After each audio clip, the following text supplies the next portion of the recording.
કાલે અમને હાઈકોર્ટ દ્વારા મને અને મારી સાથે 4 ખેડૂતોને જેલમાંથી મુક્તિ મળી છે.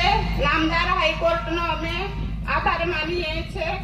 અને ધારાસભ્ય ચૈતર વસાવા વન વિભાગના કેસમાં અમને સજા કરવામાં આવી હતી. આ સજા ભાજપ સરકારે ખોટી રીતે અમને જેલમાં ફસાવ્યા છે, પણ એનો જવાબ 2027માં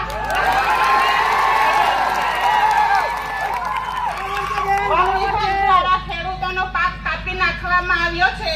ખેડૂતોને ન્યાય અપાવવાના બદલે આ ખોટી સરકારે એમને સજા ભોગવી છે, પણ એનો જવાબ પણ આપણી જનતા આપવા માટે તૈયાર છે.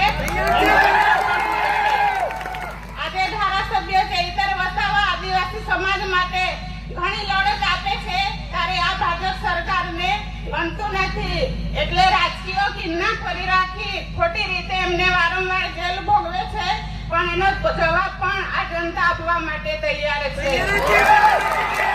અમને 2027માં જ્યારે આ કેસ થયો હતો ત્યારે અમને સેન્સન કોર્ટ દ્વારા અમને જામીન મળ્યા હતા, પરંતુ અમારી તારીખ અમે દર મહિને ભરતા હતા. મહિનામાં અમને 2 તારીખ પાડવામાં આવી. કેસને ખૂબ ચલાવવામાં આવ્યો. એ લોકોએ ખોટી રીતે સજા ભોગવી છે, પણ એનો બદલો પણ જનતા આપવા માટે તૈયાર છે. તમારી આશીર્વાદથી તમારો બધાનો ખૂબ ખૂબ આભાર. જેલમાં અમને ઘણી તકલીફ પડી, સમય કાઢવા માટે ખૂબ મુશ્કેલ હતું, અને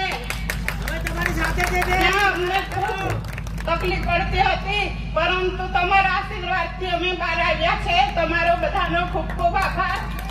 જેલમાં અમને દર શનિવારે પતિ પત્નીની મુલાકાત કરવામાં આવતી હતી.